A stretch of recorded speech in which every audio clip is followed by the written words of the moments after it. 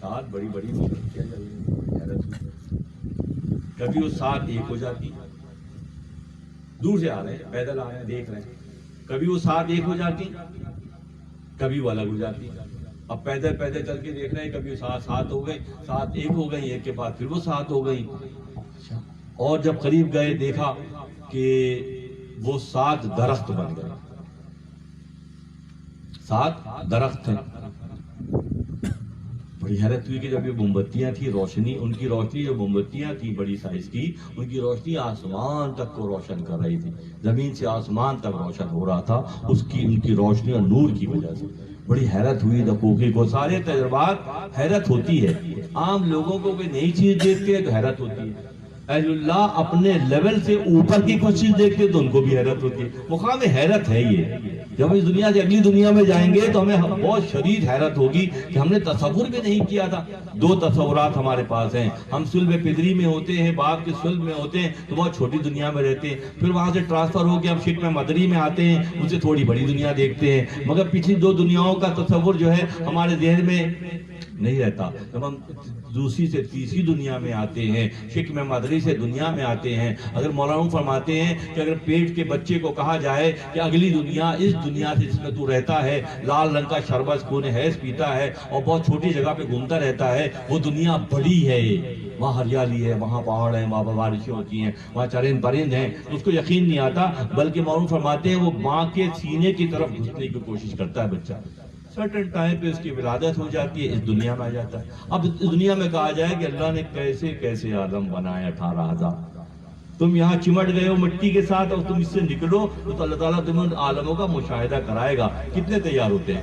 وہ یہیں چمٹے رہتے ہیں کہ نہیں بس ٹھیک کیا کرنا ہے آگے جا کے. وہ اس پہ بھی جاتے ہیں، پھر جا کے جو تیاری کر کے جاتے ہیں وہ سارے مناظر سے لطف اندوز ہوں گے. اور جو تیاری نہیں کر رہے ہیں ان کا جہاز کیا کہتے ہیں صحرائے تھر میں کہیں جا کے اتر جائے گا، جہاں بیابان جنگل ہوگا، جہاں ریت اڑ رہی ہوگی. اور جو تیاری کریں گے ان کا معاملہ معروم کے انداز میں ہوگا کہ کہیں گے مجھے چھوڑو یہاں والوں، وہاں میرے شیخ انتظار کر رہے ہیں. تیاری کی وجہ سے ہوگا ہی. تو بات یہ دقوقی اس طرح سفر کر کے دریا کے قریب جا رہے ہیں. کبھی وہ موم بتیاں بن جاتی ہیں، کبھی وہ 1 ہو جاتی ہیں، کبھی وہ 7 ہو جاتی ہیں. پھر وہ درخت بن گئے، بڑے بڑے درخت. اتنے بڑے درخت بنے وہ. اگر میں بہت تفصیل میں جاؤں گا تو ایک نشست میں اور لے لوں گا. میں چاہ رہا ہوں کہ آج میں سمیٹ دوں اس مضمون کو. اگلی نشست میں اس بندے کا ذکر ہوگا جو بغیر محنت کے حلال روزی مانگ رہا تھا. وہ بھی انشاءاللہ پھر اگلی نشست میں اس کی دیکھ لیں گے جیسا بھی ہوگا. یہاں اس کو سمیٹ دیں گے آج. تو دقوقی حیران ہے کہ وہ درخت بہت بڑے بڑے ہیں اور وہ پھلوں سے لدے ہوئے ہیں، اور پھل ایسے ہیں کہ پھٹ رہے ہیں، اس میں سے شیرہ نکل رہا ہے. مگر مخلوق اس طرف رجوع نہیں کر رہی. مخلوق کو وہ نظر نہیں آ رہے کیونکہ عام آنکھ ان کو دیکھنے سے قاصر ہے. ان کو دیکھنے کے لیے آنکھ بھی بہت اسپیشل والی بنتی ہے اور وہ تربیت کے بعد بنتی ہے.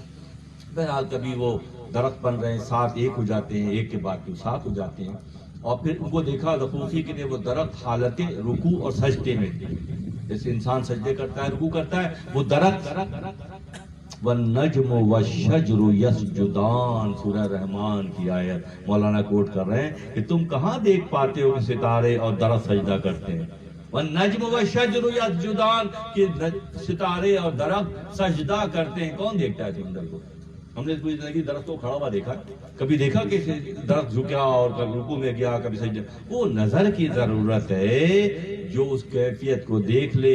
وَالنَّجْمُ وَالشَّجْرُ يَسْجُدَانِ کہ وہ سجدہ کرنے لگے وہ درخت. جب دقوقی بہت قریب گئے، جب بہت قریب پہنچ گئے ان کے، تو وہ 7 انسان بن گئے. ابدال ایک ٹرم ہے طریقت کی کہ ابدال وہ ہوتا ہے جو خود بھی بدل جا سکتا ہے اپنے آپ کو، اور سامنے والے کو بدل سکتا ہے. وہ ابدال کہلاتا ہے. ابدال حق وہ ہوتا ہے کہ اس کے کیریکٹر کی اثر کی وجہ سے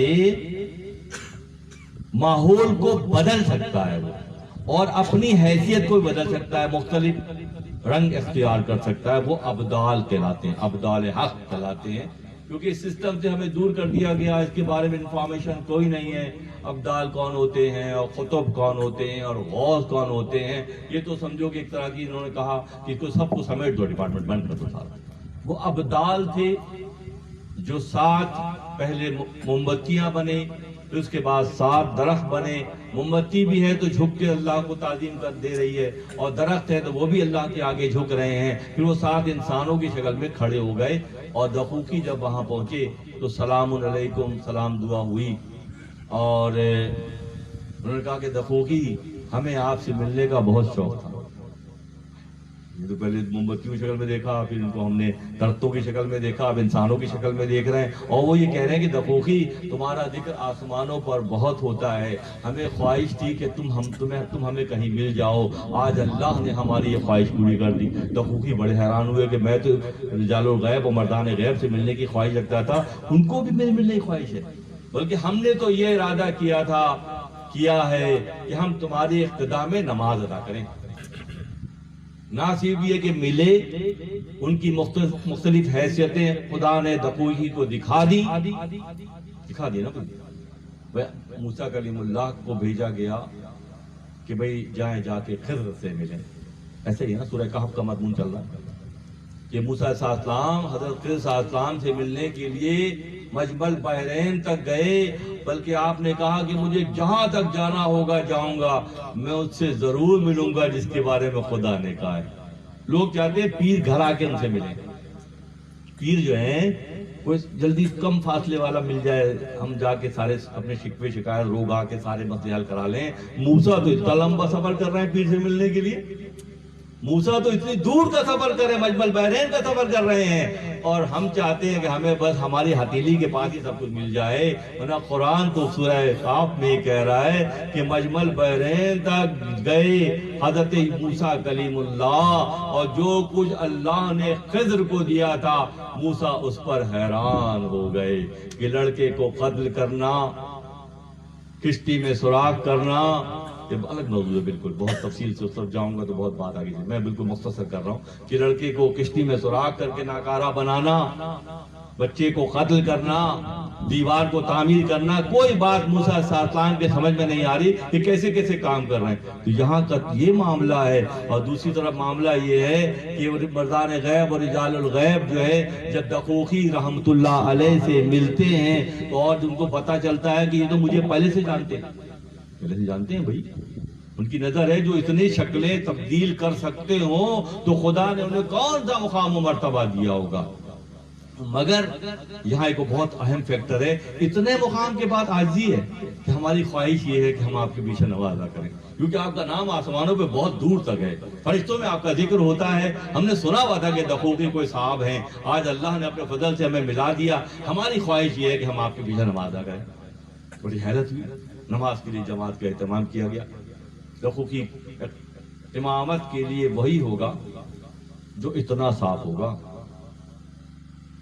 جو امامت چیز کا نام امامت، اسی لیے نابینا امامت نہیں کر سکتا۔ نابینا گھر سے چلا مسجد آ رہا ہے، راستے میں نماز کے لیے آ رہا ہے اور اس کو نظر نہیں آ رہا، گو کہ وہ حافظ ہے، حافظ ہونے کے باوجود اسے نظر نہیں آ رہا۔ ہوتے ہیں بہت سے حافظ نابینا ہوتے ہیں نا بھئی، تو وہ نظر نہیں آ رہا، اب اس کو صفائی اور نجاست کا پتہ نہیں، چپڑ کرتے ہوئے وہ آ گئے، کپڑے سارے نجس ہو گئے، نجاست میں ملوث ہو گئے، وہ نماز پڑھانے کے اہل نہیں ہے۔ نماز پڑھانے کے اتنی صفائی کی ضرورت ہے۔ تیرا امام بے حضور، تیری نماز بے سرور، ایسے امام سے گزر، ایسی نماز سے گزر۔ جو خود ملوث ہو بہت ساری باتوں میں، ان کے پیچھے یکسوئی کیسے پیدا ہوگی؟ جو بھی اپنی شخصیت کے خمار سے نہیں نکل سکے وہ کیا کسی کی امامت کا حق رکھتے ہیں؟ مولانا یہاں بہت سخت مضمون تھا، میں اسے شارٹ کر کے آگے بڑھتا ہوں کہ اگر کوئی نوجوان ہے اور پاک و صاف ہے، وہ امام بننے کا اہل ہے، اس بوڑھے کے لوگ کہتے ہیں صاحب بزرگ کو بناؤ، بزرگ کو بناؤ، کہتے ہیں نا بھائی۔ یہاں بزرگی کا معیار کیا بتایا پچھلی نشستوں میں کہ بزرگ وہ ہے جو اندر سے صاف ہے، جس کے اندر میں کا ایک بھی کالا بال نہیں ہے، اس کے سارے بال سیاہ ہیں، جوان ہے، خوبصورت ہے، مگر کالک نہیں ہے، اور ایک آدمی سفید ہو چکا ہے مگر اس کی ابھی گندگی ختم نہ ہوئی۔ یا امام کا تعین کیا جا رہا ہے کہ امام کا معیار، امام کا کرائٹیریا کیا ہوتا ہے، کیا ہوتا ہے؟ تو پھر دقوقی سے جب انہوں نے فرمائش کی اور دقوقی امامت کے لیے مصلی پر گئے اور پیچھے وہ تمام اقتدا میں نماز ادا کرنے۔ اللہ اکبر کیا ہوتا ہے؟ اللہ بڑا ہے نا۔ قربانی کے وقت ہم کیا پڑھتے ہیں؟ بسم اللہ اللہ اکبر پڑھتے ہیں نا، بسم اللہ اللہ اکبر پڑھتے ہیں ہر قربانی۔ یہاں کہتے ہیں کہ جب تم اللہ اکبر کی نیت کرتے ہو تمہارا نفس پہ تو چھری چلتی نہیں۔ اللہ اکبر کا مطلب یہ ہے کہ مصلی پر اس نفس سے ناہنجار کو ذبح کرو، اس کے بعد تمہاری نماز قبول ہوگی۔ تمہارا نفس تمہارے ساتھ چپکا رہتا ہے اور تم اللہ اکبر گردان کر کے نکل کے آ جاتے ہو۔ کبھی غور کیا کہ تبدیلی نہیں آ رہی؟ تبدیلی اس لیے نہیں آ رہی کہ نفس تو ثابت و سالم ہے، اس پہ اللہ اکبر کا کوئی اثر نہیں ہو رہا ہے، کیونکہ اللہ اکبر کا مطلب ہی یہ ہے، مولانا فرماتے ہیں کہ نفس کو ذبح کر دیا جائے، اس کافر نفس کو مصلی پر قربان کیا جائے۔ یہ اللہ اکبر کی میننگ ہے، مطلب ہے مولانا نے کیا۔ اللہ اکبر کہہ کے نیت مان لی گئی اور نماز کی شروعات ہوئی تو اچانک ابھی نماز ہی کے دوران اللہ تعالیٰ کی مصلحتوں میں سے مصلحت ہے کہ ایک جیسے اسکرین روشن ہو جاتی ہے نا، سامنے آج کل تو بڑے بڑے سائز کی اسکرین بن گئی، روشن ہو گئی اور ایک کشتی دریا کے تلاطم میں پھنسی ہوئی ہے، طوفان میں گری ہوئی ہے، اور وہ چیخ و پکار مرد و خواتین بچوں کی مچی ہوئی ہے، ہائے ہائے اللہ رحم کر، اللہ رحم کر اللہ۔ یہ منظر دکھایا جا رہا ہے، یہ منظر وہی اسی کو دکھایا جائے گا جو تمنا کرے گا، اسی کو دکھایا جائے گا جو اس کی خواہش رکھے گا۔ جو سائلنٹ ہے اس کی ایکٹیویشن کا کوئی سلسلہ ہی نہیں ہے، جو ایکٹیو ہوگا وہ اگلے مناظر کو دیکھے گا۔ جو وہ دکھایا گیا منظرنامہ اور چیخ و پکار مرد و خواتین، کشتی کی تیز ہوائیں چل رہی ہے، بارش بھی ساتھ ساتھ ہو رہی ہے، دقوقی کو دکھایا گیا۔ دقوقی نماز مکمل کر کے فوراً دعا کے لیے ہاتھ اٹھائے، اے اللہ اس کشتی والوں کو اپنی پناہ خاص عطا فرما اور ان کو اس مشکل سے نکال دے اور ان پر اپنے رحم کا معاملہ فرما۔ ان کشتی طوفان میں آ گئی ہے، مرد و خواتین مر رہے ہیں، بچے ڈوب رہے ہیں، تو ان پہ مہربانی کر دے۔ یہ دقوقی نے دعا کی اور دقوقی کی دعا سے، کیونکہ مستجاب الدعوات جو لفظ استعمال کیا جاتا ہے وہ جس کی دعائیں قبول ہوتی ہیں وہ مستجاب الدعوات کہلاتا ہے۔ دعا قبول ہو گئی اور کشتی جو ہے کنارے پر آ گئی۔ یہ سارا کام تو ہو گیا، پیچھے سے آواز آئی جو مختلف حضرات تھے، رجال الغیب و مردان غیب تھے، دقوقی سے ملنے کی خواہش بھی رکھتے تھے اور دقوقی بھی اللہ کے دوستوں سے ملنے کی خواہش رکھتے تھے۔ پیچھے سے آواز آئی کہ یہ کون ہے جو اللہ کے فیصلے پر راضی نہیں ہے؟ راضی کہاں لے گئے؟ بہت مانا لگا۔ یہ کون ہے جو اللہ کے فیصلے پر راضی نہیں ہے؟ اللہ نے ارادہ کر لیا اگر کسی کشتی کو ڈبونے کا تو مومنانہ شان اور اللہ عارف باللہ کی تو یہ شان ہونی چاہیے کہ وہ اللہ کے فیصلوں پر سر جھکا دے۔ یہ کس نے دعا کی ہے مصلحت خداوندی کے خلاف؟ اللہ غنی انتہا کی بات ہے کہ ہم تو ایسا کرتے نہیں ہیں، ہم تو ایسا نہیں کرتے بھائی۔ ہم اس طبقے سے ہیں جو ہر حال میں اللہ کی رضا میں راضی ہیں۔ یہ یقینی طور پر ہمارے امام نے یہ حرکت کی ہے اور ایسے امام کے پیچھے نماز نہیں ہوتی۔ آج کنکلوڈ کر دیا میں نے موضوع کو۔ پیچھے سے آواز آ رہی ہے کہ یہ اللہ کے فیصلے پر راضی نہیں ہے اور یہ دعا کر رہا ہے۔ اس کا مطلب یہ نکلتا ہے کہ اللہ کے اس کی ساری زندگی اچھی گزری، عبادت میں ریاضت میں اللہ نے مقام بھی دے دیا، جو دعا کرتے ہیں قبول ہوتی ہے، مگر یہ وصف ابھی اس میں نہیں پیدا ہوا کہ اللہ کی رضا میں اپنے آپ کو راضی کر لے۔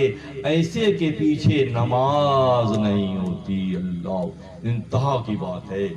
نماز اس کے پیچھے ہوتی ہے جو اپنی مرضی کو اللہ کی مرضی. کس نے کر کے دکھایا؟ اسماعیل ذبیح اللہ نے اپنی مرضی کو. آئیے ذی الحج کا مہینہ شروع ہو گیا نا، 2 تاریخ ہے. اسماعیل ذبیح اللہ نے اپنی مرضی کو اللہ کی مرضی کے تابع کر کے اپنا گلا دے دیا. بابا جان جو خواب آپ نے دیکھا ہے اسے پورا کر دکھائیے، آپ مجھے صبر کرنے والوں میں سے پائیں گے. اور پھر والد صاحب بھی کیسے ہیں، کسی جھلمل خواب دے کر راضی برادہ کی یہ کیفیت ہے کہ چھری لے کر کھڑے ہو گئے اور اکلوتے بیٹے جو کہ منتوں اور مرادوں کے بعد اللہ نے عطا کیا تھا اس کو قربان کرنے تیار ہو گئے. مل رہی ہے بات آ کر یہاں پر کہ ایسے لوگ جو اللہ کی رضا میں راضی ہوتے ہیں اگر نچلے درجے پہ آئے تو دخوکی سے ملنے والے مردان غیب ہیں، اور اوپر جا کر دیکھیں تو خلیل حق ہیں جنہوں نے اپنی مرضی کو. کئی بار میں یہ بیان کر چکا ہوں کہ جب منجمید میں رکھ کر آپ کو پھینکا گیا آگ کی طرف، آپ درمیان میں پہنچے، آگ کے بالکل ابھی آپ پہنچنے والے ہیں، وہ قریب فرشتہ جبرائیل آ گئے، آ کر سوال کیا کوئی حاجت ہے؟ اے خلیل حق تمہیں ناحق آگ میں پھینکا گیا ہے، ہمیں معلوم ہے ساری سٹوری، تو کوئی حاجت ہے؟ کہ ہاں حاجت تو ہے، حاجت تو ہے، تم سے نہیں ہے. حاجت تو ہے کہ میں ناحق آگ میں پھینکا جا رہا ہوں، پورے سب نے کلیکشن کر کے لکڑیاں جمع کر کے آگ جلا کے مجھے پھینک رہے ہیں، اور ہے حاجت ہے، ابدیت کا تقاضا حاجت ہے، مگر تم سے نہیں ہے، وہ میرے حال سے واقف ہے. وہ یہ فرمایا کہ وہ میرے حال سے واقف ہے تو اللہ کا اشارہ کیا آ گیا؟ یا نارو کونی برداں و سلامن علی ابراہیم، اے آگ سلامتی کے ساتھ ابراہیم پر ٹھنڈی ہو جا. لیول انبیاء میں وہ نظر آ رہا ہے، امتیوں میں یہ نظر آ رہا ہے کہ وہ راضی برضا اس انداز میں ہے، یہ راضی برضا اس انداز میں ہے. مردان غیب ہوں یا مردان ظاہر ہوں، رجال الغیب ہوں یا رجال الظاہر ہوں، یہ طبقے معاشرے میں ہیں اور یہ اللہ کی مصلحتوں میں سے مصلحت ہے. ان درویشوں نے یہ کہا کہ اس امام کے پیچھے ہماری بہت سی باتیں بند رہتی ہیں، اس کو پھر فکر کے مطابق کھول لیا جاتا ہے وقت کے ساتھ ساتھ. اور مجھے امید ہے میرے بچے اس کو وقت کے ساتھ ساتھ بہتر طور پہ سمجھنا شروع کر دیں گے. یہ نہیں کہا جا رہا کہ ابھی سے اس منزل پر آنے کے لیے مصروف ہو جائیے، یہ کہا جا رہا ہے کہ اس منزل کو سمجھ تو لیجیے پہلے مرحلے میں. یہ بھی منزل ہوتی ہے اور اس منزل کو حاصل کرنے کے لیے جدوجہد کس انداز میں کی جائے، کیسے سائلنٹ مجاہدہ کیا جائے خاموشی سے. 24 گھنٹے میں سے چند لمحات 24 گھنٹے میں چند لمحات اس کے لیے وقف کر جائے. معروف نے اپنے صاحبزادے سلطان ولد سے فرمایا کہ کیا میں تمہیں اللہ سے نہ ملا دوں؟ اللہ سے آپ مجھے ملائیں گے؟ اور وجہ سے بہتر کیا بات ہو سکتی ہے، تم میرے حجرے میں آؤ. چل گیا. اچھا پہلے مرحلے میں 24 گھنٹے میں سے 1 گھنٹہ وقف کر دو صرف اللہ کے لیے. اس وقت تمہارا دنیاوی کوئی کام نہیں ہوگا، تمہاری کوئی فکر نہیں ہوگی، تم معاش کی فکر نہیں کرو گے، تم رشتہ داری کی فکر نہیں کرو گے، کوئی پڑھنا پڑھانا کچھ نہیں ہوگا. صرف یکسوئی کے ساتھ وہ جو مراقبہ کیا جاتا ہے، یکسوئی کے ساتھ تم رب سے تعلق میں آ جاؤ. پھر 1 گھنٹے کو 2 کرنا، 2 کے بعد 3 کر لینا، 3 کے بعد 4 کر لینا. 24 میں سے 22 گھنٹے جب تم اس منزل پر آ جاؤ گے تو جو تم چاہو گے خدا اس کو پورا کر دے گا. سلطان ولد کو یہ مشورہ حضرت مولانا جلال الدین رومی رحمت اللہ علیہ دے رہے ہیں کہ تم شروع تو کرو کہیں سے، چند سیکنڈ سے شروع کرو بھائی، چند منٹ سے شروع کرو. 24 گھنٹے میں اپنے رب کے لیے خالص کر لو اس وقت کو.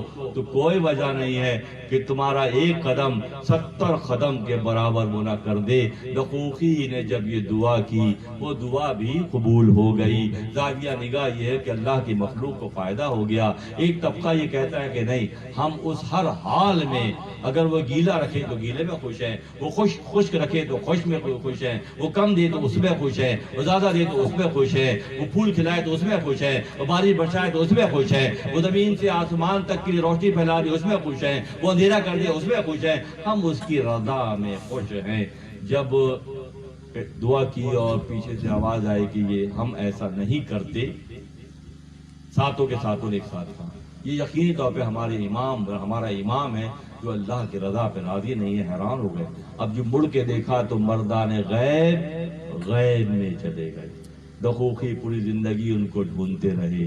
پھر وہ نہ ملے، کیونکہ وہ اس لیول پر اللہ نے ان کو فائز کیا کہ اس کے لیے بہت سی منازل ابھی پیچھے ہیں، کہ اس منزل پر جائیں گے، اس حد تک اس منزل سے قریب ہو جائیں گے کہ اللہ کی رضا میں راضی ہونے کا فن انہیں آ جائے گا۔ وہ لباس بشریت میں بھی ہوں گے تو اللہ سے قریب ہوں گے، اور لباس روحانیت میں بھی ہوں گے تو اللہ سے قریب ہوں گے۔ اللہ تعالیٰ اپنے دوستوں کی محنتوں کو کبھی ضائع نہیں کرتا۔ ہاں، راضی برضا ہو کر جس انداز میں وہ ہمیں اپنے مقصد کے لیے استعمال کرے، ہم تو تیار ہیں۔ چھری بنائی کاٹنے کے لیے، چھری بنائی کاٹنے کے لیے، اور جب حکم دیا مت کاٹو تو چھری نے نہیں کاٹا نا، چھری نے اپنی شرش کے خلاف کام کیا۔ چھری بنائی کاٹنے کے لیے، گھروں میں چھری ہوتی ہے کاٹتی ہے، مگر وہی چھری نہیں کاٹتی جب رب کی مرضی ہوتی ہے۔ وہ اسماعیل کے گلے پہ نہ چلی، کیونکہ اسماعیل نے ثابت کر دیا کہ میں اللہ کی رضا میں راضی ہوں۔ تو اللہ کی رضا میں راضی رہنے کا یہ سبق شروعات اپنی ذات سے کی جاتی ہے۔ نبی صلی اللہ علیہ وسلم کی حیات مبارکہ کا بہت اہم واقعہ ہے۔ 9 افراد کا ذکر ہے، مولا کائنات ان میں شامل ہیں۔ حضرت ابو ذر غفاری بھی اس 9 میں شامل ہیں، بلال حبشی بھی شامل ہیں۔ 9 نفوس کو اللہ کے نبی نے خاص تعلیم دی، کہتے بالکل پرائیویسی والی تعلیم دی 9 افراد کو دی۔ 9 کا صیغہ بھی اہم، پھر ان کی تربیت بھی اہم۔ تو ہوا یہ کہ 9 افراد کو جب اللہ کے نبی نے تعلیم کی تو ان کا اگلے مرحلے میں یہ معاملہ ہو گیا کہ وہ لوگ پھر مخلوق سے کچھ نہ مانگتے۔ اگر اونٹ پر بیٹھے جا رہے ہیں اور چابک گر گیا تو یہ نہیں کہ بھائی ذرا اٹھا کے دینا۔ ہم کتنے کام اپنے بھائیوں سے صبح شام تک لیتے ہیں، بھائی یہ کر دو، بھائی وہ کر دو، بیوی یہ کر دو، اور ہر رشتے سے کام لینا اپنا فرض سمجھتے ہیں۔ وہ آدمی کو تو چھوڑ دیجیے، ان کو تو خوب رگڑتے ہیں۔ تو کیسے لوگ ہوتے ہیں وہ؟ پھر وہ نفوس ایسے بنے کہ اگر چابک بھی گر جاتا تو کسی سے نہ کہتے، اونٹ کو بٹھا کر چابک اٹھا کے دوبارہ سوار ہوتے، کیونکہ تعلیم یہ دی گئی کہ توکل علی اللہ کی وہ منزل نبی صلی اللہ علیہ وسلم کی تربیت کے بعد 9 نفوس کو منتخب کیا گیا جو اس اعلیٰ ترین مقام پر فائز ہوئے۔ اصحاب میں ان کا مقام و مرتبہ انتہائی بلند ہے۔ نبی کو ایمان کی حالت میں دیکھنا صحابی ہونے کے لیے کافی ہے، ایمان کی حالت میں دیکھنا صحابی ہونے کے لیے کافی ہے، اور نبی کی تربیت کے بعد اپنے آپ کو اس رنگ میں ڈھال لینا کیا ہے؟ وہ دین و دنیا کی فلاح کی ضمانت ہے۔ اللہ تعالیٰ ہم تمام کہاں بھی و ناصر ہو، اللہ تعالیٰ ان نکات کو سمجھنے کی ہمیں توفیق عطا فرمائے۔ کوئی بھی سوال اس حوالے سے اگر ذہن میں آتا ہے، میں کیونکہ مضامین کو بعض اوقات سمیٹتا بھی ہوں تو اسی میں سارے جوابات ہیں۔ اگر کسی کے ذہن میں کوئی خیال آتا ہے، جب چاہیں شارٹ میٹنگ میں ویسے وقت لے کر ہم بیٹھ سکتے ہیں، تاکہ بہت شرح و بس کے ساتھ تفصیل کے ساتھ بات کلیئر ہوتی چلی جائے، اور جہاں سے جاگے وہیں سے سویرا کے مصداق ہو اگر آج بھی ابراہیم کا ایمان پیدا آگ کر سکتی ہے انداز گلستہ پیدا۔ وآخر دعوانا ان الحمدللہ رب العالمین۔ جی بالکل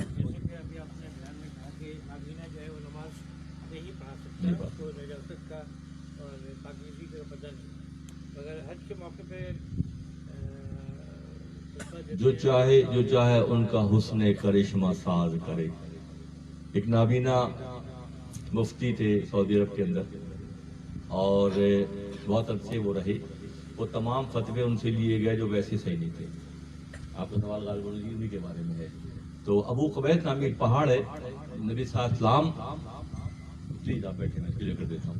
نبی صلی اللہ علیہ وسلم کی حیات مبارکہ میں، بلکہ آج سے کوئی 10 سال پہلے بھی ابو قبیس اسی طرح سے تھا، اور جب نبی صلی اللہ علیہ وسلم غار حرا میں جاتے تو وہاں سے ابو قبیس پہ سے نظر ہوتی ہوئی کعبۃ اللہ پر پڑتی۔ ایک مقام ایسا ہے وہاں چھوٹا سا کہ اگر حرا سے غار حرا سے نکل کر تھوڑا سا ٹرن ہو پہاڑ کے اوپر تو وہاں سے کعبۃ اللہ نظر آتا ہے، کعبۃ اللہ نظر آتا ہے۔ اور ابو قبیس درمیان میں بہت پسندیدہ پہاڑ تھا۔ انہی نابینا سے ان لوگوں نے ابو قبیس کو حرم میں شامل کروا لیا. نابینا تھے جب بھی اجازت دے دیا, اور وہ بینا ہوتے تو کبھی, کیونکہ اس کے اندر پورا ایک محل تعمیر ہوا تھا, اور وہاں تک بھی محرم اور نامحرم جو ان کے احباب ہوتے تھے وہاں تک بھی آ سکتے تھے. تو ابو قبیس کو اسی بنیاد پر رکھا گیا. اس صاحب کو, مفتی صاحب کو جو نابینا تھے, اور وہ فتوے بھی دیا کرتے تھے, مگر پیمانہ یہاں مولانا نے جو متعین کیا اور اللہ کی طرف سے ہے کہ اگر نابینا ہے تو امامت کے لیے وہ معیار نہیں ہے. اللہ کا معیار جو ہے وہ نفس کے ساتھ, جیسے ہم ابھی بقرعید ہے, میں مثال دیتا ہوں, بقرعید میں کان کٹے بیل اور سینگ ٹوٹے بکرے کی قربانی نہیں ہوتی. راہ خدا میں جو قربان کرنا ہے چیز وہ پیور ہو ساری کی ساری, عیب کے ساتھ نہیں چاہیے, عیب کے ساتھ قربانی نہیں ہوتی. ہر بچہ جانتا ہے کہ دو دانت چیک کرتے ہیں, اور کان چیک کرتے ہیں, اور سینگ چیک کرتے ہیں, کھٹ چیک کرتے ہیں. اگر ٹوٹا ہوا ہو تو منع کر دیتے ہیں, بھائی نہیں لیں گے ہم, کیونکہ راہ خدا میں پیور مال دینا ہے.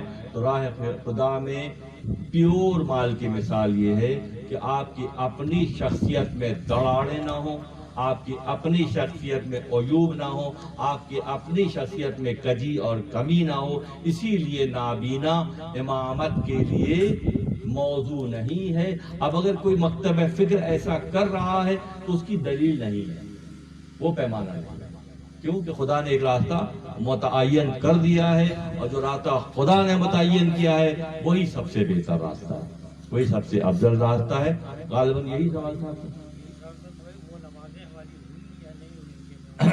نمازیں, تیری نماز بے حضور تیرا امام, تیری نماز بے سرور تیرا امام بے حضور, ایسی نماز سے گزر, ایسے امام سے گزر. نماز دراصل شاہین صاحب سوال کر لیا آپ نے, تعلق باللہ کی کیفیت کا نام ہے. نماز مومنانہ شان یہ ہے کہ مومن جب مصلی پر کھڑا ہوتا ہے, اللہ اکبر کہہ کے اپنے نفس کو کاٹ ڈالتا ہے, تو پھر خالصتاً مقام ابدیت پر فائز ہو جاتا ہے.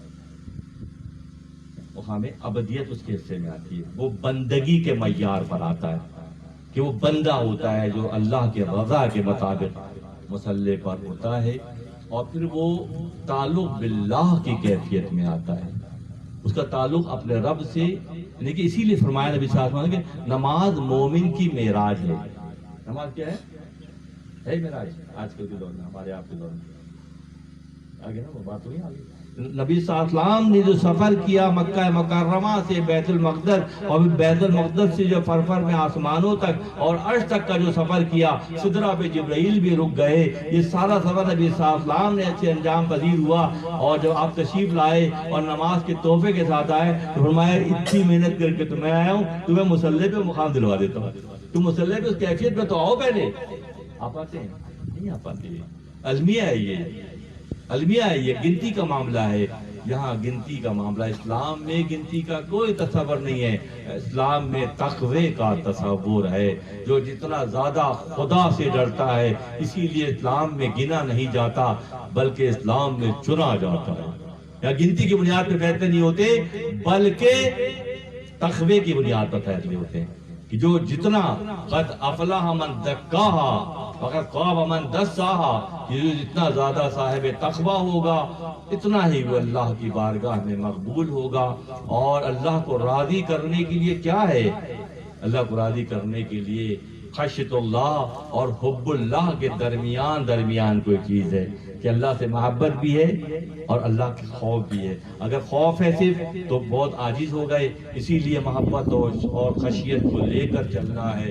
اللہ سے محبت بھی بہت ہے اور اللہ کا خوف بھی دل میں بہت ہے. کوئی ایسی بات نہ ہو جائے, مخلوق کے ساتھ کہیں کوئی ذاتی نہ ہو جائے جس کی بنیاد پر رب ناراض ہو جائے, اس بات کا خیال رکھنا ہے. اور محبت بانٹنے کے معاملے میں بالکل انبیاء اور اہل اللہ کے انداز میں مخلوق خدا سے محبت کرنی ہے, درگزر کرنا ہے, پردہ پوشی کرنی ہے, ان کے عیوب کو ڈھکنا ہے, ان کے لیے راہ نکالنے کی کوشش کرنی ہے. اور یقینی طور پر والذین جاہدوا فینا لنہدینہم سبلنا, جو راہ خدا میں جدوجہد کرتے ہیں خدا انہیں راستہ یقینی طور پر دیتا ہے. اب راہ خدا کی جدوجہد کیا ہے؟ راہ خدا کی جدوجہد اللہ کی مرضی کے تابع اپنے نفس کو بنانا ہے. جو ایسا کر جاتے ہیں پھر وہ فلاح یافتہ کہلاتے ہیں۔ اللہ تعالی ہم تمام کا حامی و ناصر ہو۔ انشاءاللہ اگلی نشست میں جو گزشتہ مضامین گزرے اس کا خلاصہ ہوگا، اور اس بندے کا ذکر ہے جو حضرت علیہ السلام کے زمانے میں اس کی مناجات و دعاؤں کے نتیجے میں جو کچھ ہوا سب ہم نے سنا تھا، ہم اگلی منزلوں میں اس پہ ڈسکس کریں گے انشاءاللہ، تاکہ دین کی جزوی نکات پر بہت بہت چھوٹے چھوٹے پوائنٹ، تل کی وہ پہاڑ ملتا ہے، یہ ذرا سا عمل ہے مگر اس کے نتیجے میں بہت بڑی تبدیلی سسٹم میں آتی ہے، اپنے وجود میں آتی ہے۔ ہم استقامت سے کوئی کام نہیں کرتے، ہم توڑ کر کرتے ہیں۔ اگر کوئی ایک عمل ہمارا استقامت کے ساتھ مسلسل ہوتا رہے تو وہاں سے ہماری نفس کی تربیت ہوتی ہے، اور ہم اللہ کے راستے پہ چلنے کا ارادہ کرتے ہیں، اس میں استقامت پیدا ہوتی ہے۔ اللہ تعالیٰ ہم تمام کا حامی و ناصر ہو، اللہ تعالیٰ ہم تمام کی ساری محنت کو قبول کرے اور اپنا ہمیں خصوصی حفظ و امان عطا کرے۔ وآخر دعوانا ان الحمد للہ رب العالمین۔